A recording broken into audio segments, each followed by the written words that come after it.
مجددا يفقد رئيس وزراء الاحتلال الصهيوني بنيامين نتنياهو القدرة على إخفاء مخططاته التي باتت تعكس حجم عدم اكتراثه لمصير محتجزيه في قطاع غزة بزعمه أنه يملك زمام الأمور على أرض المعركة. فبحسب بيانه فيما يتعلق بمفاوضات وقف إطلاق النار، أوضح نتنياهو أن الاتفاق يجب أن يمنع تهريب الأسلحة إلى حماس عبر الحدود بين غزة ومصر، ويجب ألا يسمح لآلاف المسلحين بالعودة إلى شمال غزة، مشيرا إلى أن تل أبيب ستعمل على إعادة أكبر عدد من الأسرى الصهاينة الأحياء المحتجزين في غزة في محاولة جديدة لخداع الشارع الصهيوني الذي بات لا يتوقف عن المطالبة برحيله. بيان نتنياهو دفع بزعيم المعارضة الصهيوني يائير لابيد للتعليق متسائلا: ما فائدة البيانات الاستفزازية ونحن في لحظة حاسمة من المفاوضات تعتمد عليها حياة الأسرى بحسب لابيد. وفي وقت سابق نقلت وكالة رويترز عن مسؤولين في حركة حماس أن الحركة تنتظر ردا إسرائيليا على اقتراحات لوقف إطلاق النار، وذلك بعد 5 أيام من قبولها جزءا رئيسيا من خطة أمريكية تهدف إلى إنهاء الحرب المستمرة منذ 9 أشهر في قطاع غزة.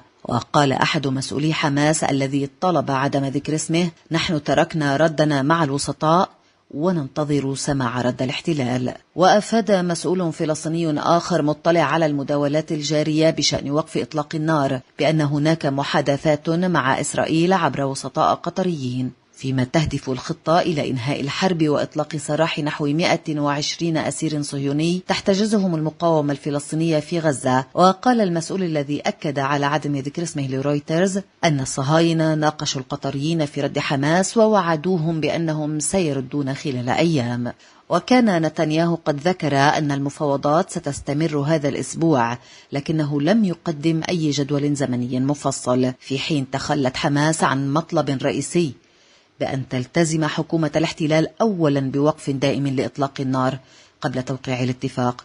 وقال مصدر من حماس لرويترز إن الحركة ستسمح بدلا من ذلك بتحقيق هذا المطلب عبر المفاوضات خلال المرحلة الأولى التي تستمر 6 أسابيع.